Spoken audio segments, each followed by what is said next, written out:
Hey guys, and welcome back to the Interceptor. So today we are back with Alliance War Season 25 War 10, where D69 has matched up against NXS. These guys used to be in the AGT group. They were known as Agent Smoke, but they actually decided to leave after some controversies that happened regarding AGT alliances, specifically Agent Graphite. However, yeah, they're a pretty decent alliance on their own. We have faced them one time recently where we won with a score of, I think it was like 20-48. So we both had really rough wars. But that was back in the stubborn meta right at the end. So we expect this with the protect meta to be much lower, both somewhere around sub 20 for them, and we expect to be sub 10 for us. Excuse me, it's a little hard to talk right now. But we take in the team of Quake, Warlock, and Dormammu, and we actually have 11 fights today, which is really nice because recently we've just not been able to take that many fights. I think the last two wars have been like 8 and 10 before that, so just the average of 9 is just not great. And also we've fallen behind on taking 10 fights per war on average, so this was just a nice little bit of catch up. But yeah, this first node is path 1, or section 1. We're going path 1, so this is the unblockable regeneration fight. Dormammu is, I sort of see just the tiniest bit of logic behind him being here. Not really though. I don't understand. He's a very easy enemy to Quake, so either way. Yeah, it's going to be a very, very fast fight. I think it's only going to take me 5 cycles of Quaking, or maybe even 4 and then a heavy attack. I don't even know. But either way.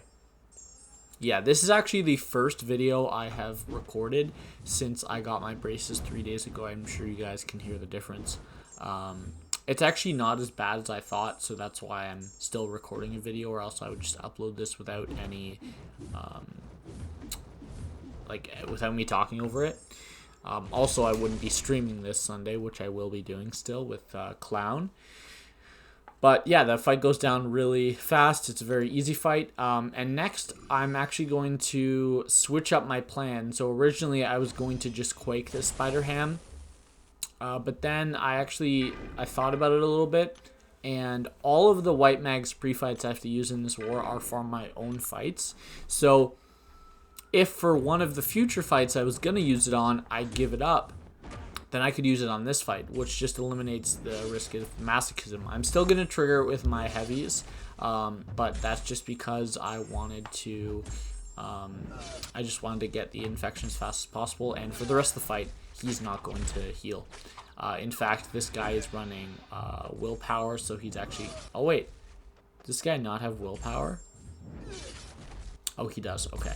This guy's willpower, so he's going to be losing health. Also, whenever masochism triggers, he's going to be losing an extra bit of health. And it may look tempting to throw a special attack in this fight. It's just not worth it, to be honest. It's very, very safe of just to just do parry heavy in this fight. By the way, I run 0 points in deep wounds. Actually, I run 1 point. That's a lie. I need 1 point to place my defense with Assassin, but I only run 1 point in Assassin, and I was able to do this. So very, very easy. Goes down in less than a minute. I could have Quaked that fight. I'm sure I would have been fine. But it's just the fight I would have used it for is so much easier with Quake compared to that fight that I'd just rather be safe. And this is a rank 3 IAbom on Fury build-up. And this is a very easy Quake fight. He's a very simple champion to Quake. But I think I actually end up taking a combo in this fight if I'm... Maybe it's not this fight. Maybe it's my next, like a fight later on. I know there's a champion I end up taking a combo against. But either way, this fight actually did have the White Mags pre-fight on it. That's because I sent Victory on path 2 with Omega Sabretooth for his 3 fights this war. And then White Mags is his 3rd. And he actually had an extra pre-fight.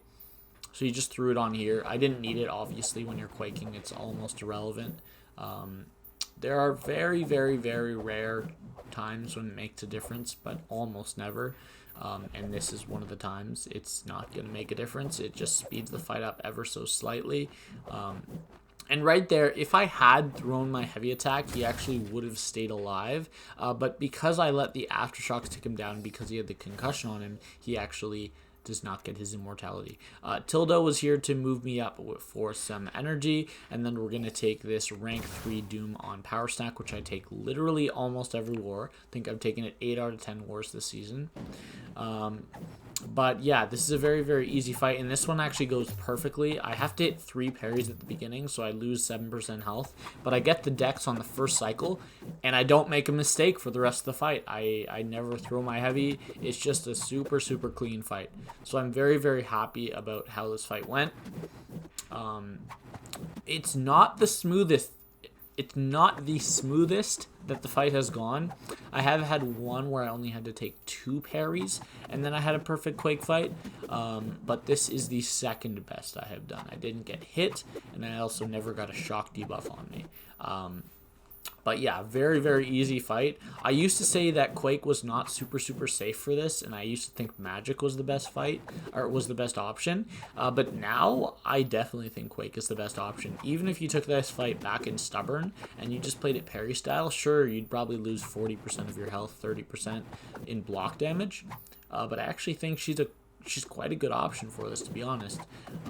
As right here, this just takes a little bit over 2 minutes. 2 minutes and 15 seconds, I think it is. And yeah, that's a rank 3 Doom down. Now we'll go up to this next fight. So this is a fight that Run wanted to take with his Apocalypse. I told him no. So yes, Apocalypse can absolutely do this Tigra fight. 100% she can. However, Warlock is simply better. I've seen Torch take this fight as well, but in my opinion, the safest option, if you know the running willpower, is Warlock. I had was it Floatin'? I think I had Floatin' check path 8 section 1, or sorry, path 6 section 1 second node. I had a Sorcerer Supreme. I had him check her for willpower because that was one of Killer BB's other defenders. And this guy is running willpower, so although he is going to throw a couple L1s, or she is going to throw a couple L1s in this fight, there's no risk. Right there, I just threw off an L2 to see how much damage it did. This is actually my last Warlock fight, believe it or not. So I was not concerned about saving health, but after I saw just how pathetic the L2 was, I decided to just build up to an L3. I'm not going to end this fight with 100%. I think I end it with 99%. I think after I get to 100%, I take 2 parries of damage, and that's it. I could be wrong. Maybe I miss a parry or something. But yeah, it's a very, very safe fight. Yeah, I think I only get to throw off like the 1 L3, which is just this Tigra went down way too fast. But pretty easy fight, already down to 29%. This L3 is going to leave her somewhere around 20, I think. And we're going to get right back up to a full yellow bar. So there we go. Warlock's at full yellow bar. Yeah, so we're going to have to take quite a number of block hits, actually. But it's still really, really safe. Yeah, we even miss a few berries. But hey, what can you do? Still a very good option. I'm sure Archangel could have done this fight in about 45 seconds, but there's just a tiny bit of risk in Archangel that there just isn't in Warlock. Almost always, unless you can Quake the defender, Warlock is the best option for Mixmaster. So there you go. That Tigra goes down very easily, and then I use my last 3 energy to reach this rank 3 Sasquatch. So this is going to be a little bit of a longer fight. I think this fight takes around 2 minutes for a rank 3. This is on EMP modification, Burden of Might, but this is a very, very easy Quake fight. I'm sure Doom could do this fight too, although Protect might be an issue. You might have to intercept. And also Torch could do this fight, or Magic could do this fight. There's tons of options for this. And I think actually at one point in this fight I actually ended up dropping my heavy attack. And then that was an accidental parry. But yeah, I think I end up dropping my heavy attack, so I do end up getting him to 2 EMP charges by the end of the fight.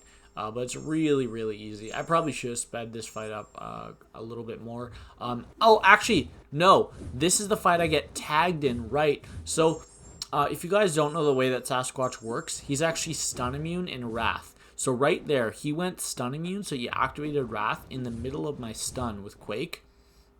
That's actually going to happen later in the fight, and this time I was prepared for it, but when it happens later, I don't expect it, because I think he was at like 5 or 6 Wrath charges, and at that point, it's much less likely for him to go into Wrath. I think they're called Rage charges, actually, I'm not sure. And I'm actually going to take a full 5-hit combo, so I'm glad I remembered that it was in this fight, but I also take hits in one more fight. I think I take hits in 2 fights this war. But yeah, either way,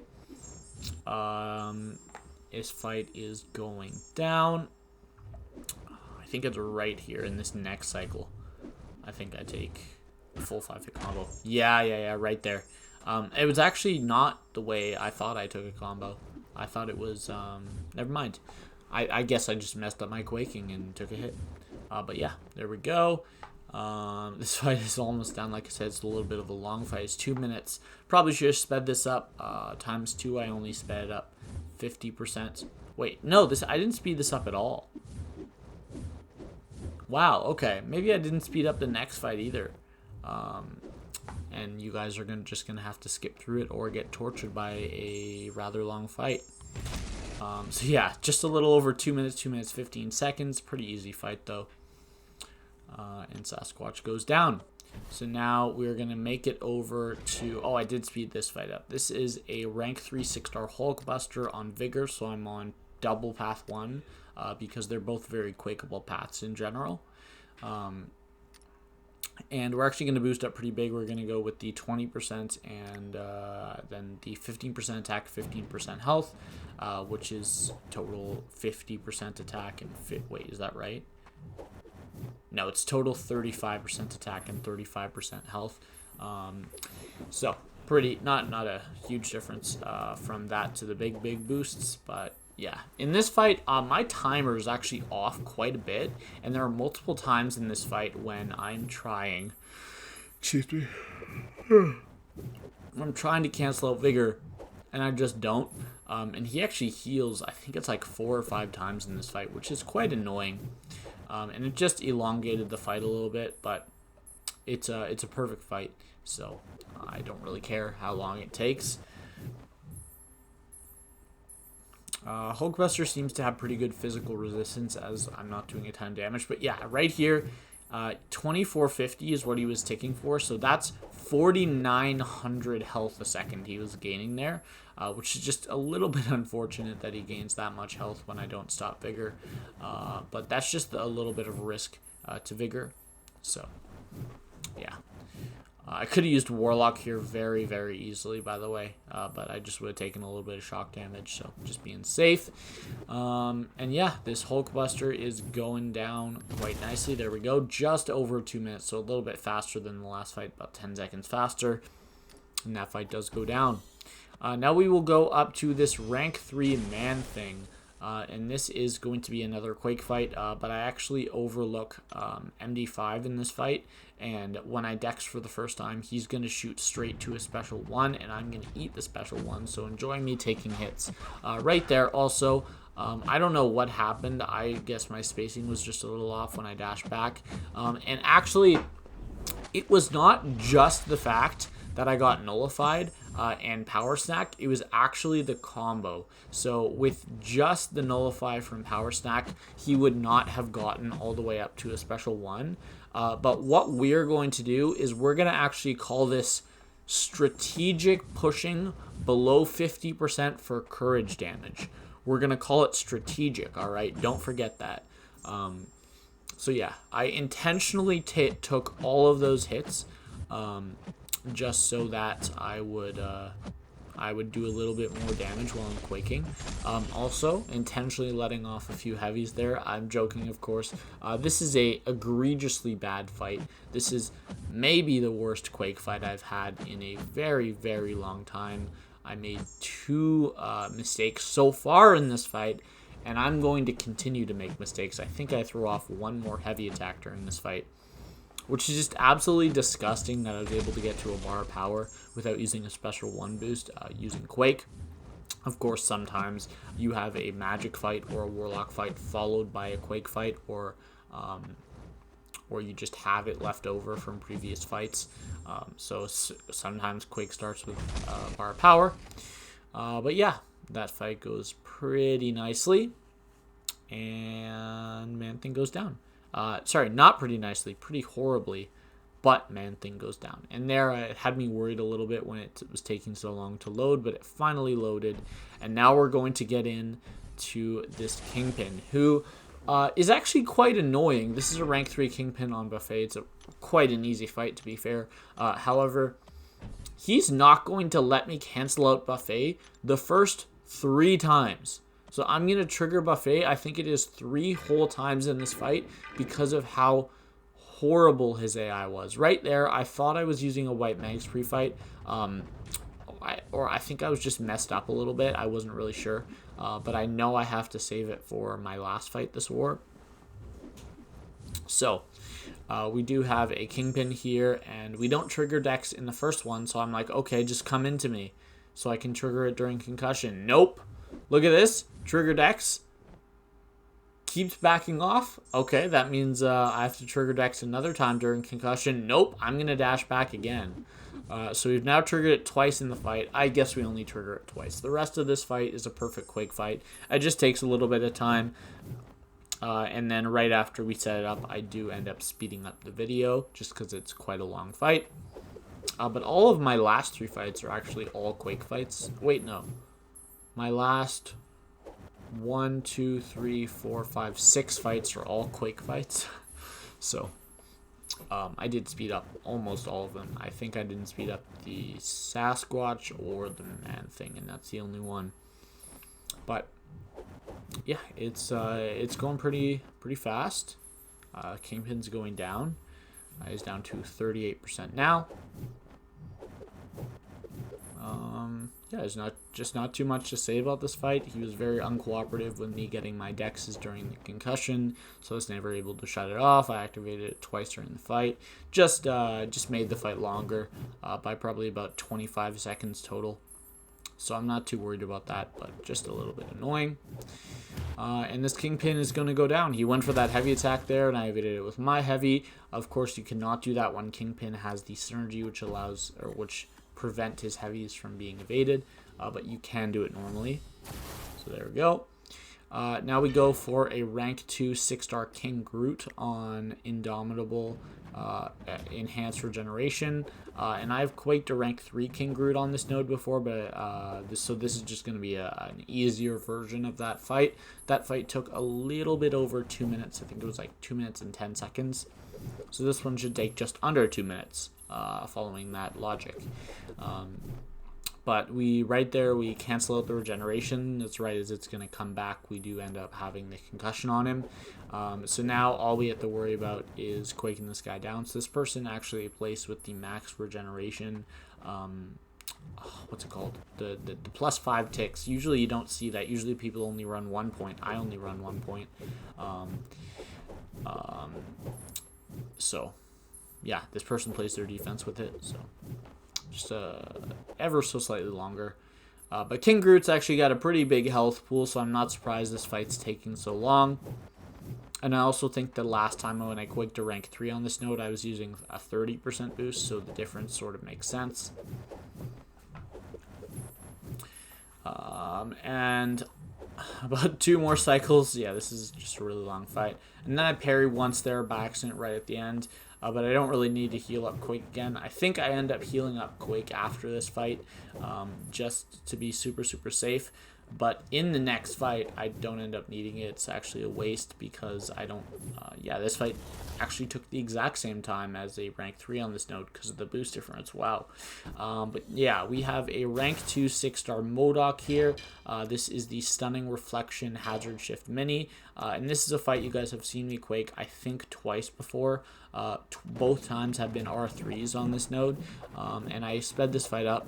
I did heal up to 97%, so I put another 3% in potions in, but this is a perfect Quake fight. I think at one point in this fight, I end up accidentally parrying like 1 hit at most. I think it is 1 hit right near the end, but other than that, it's a really, really nice fight. I've done Modok on this node several times, but I actually really hate this fight, to be honest. I understand why they place Modok here, just because the only two champions that realistically can solo him consistently are Ghost, which is incredibly difficult, and Quake, who is also very difficult. But with Quake, it takes a lot longer, and it's a lot more boring. So, yeah. Not too much to say. This fight takes around 2 minutes and 40 seconds, so soon we're gonna get into Assassin's range, and he's gonna go down a little faster. But at this point, I think we only have about 4 cycles left, 3 cycles left when he's at 16, and then this next cycle is going to kill him. So yeah, very, very easy fight. Just a little long, but it does go down. And then we did end up winning this war. We as an alliance played absolutely horrendously with 11 deaths.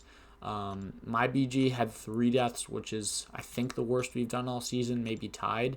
And then BG1 had 1 death, and I think BG3 had either 7 or 8. They had 7 deaths, right? But it's a win. And that after last war, after War 9, we were in Plat 1, Rank 1, literally 1 spot out of Masters, which means that if we won this war, we knew we'd be back. But that was actually a war in Tier 2, which was really unfortunate. We get a little less points. But we are back in Masters for now. War 11 is against DSVG, so that should be a really good war. Look forward to that. Or I look forward to that. The war hasn't started yet. But yeah, we're now going to be 5 and 5 when it comes to the war record this season. I still have that 1 death. That stupid void haunts my dreams.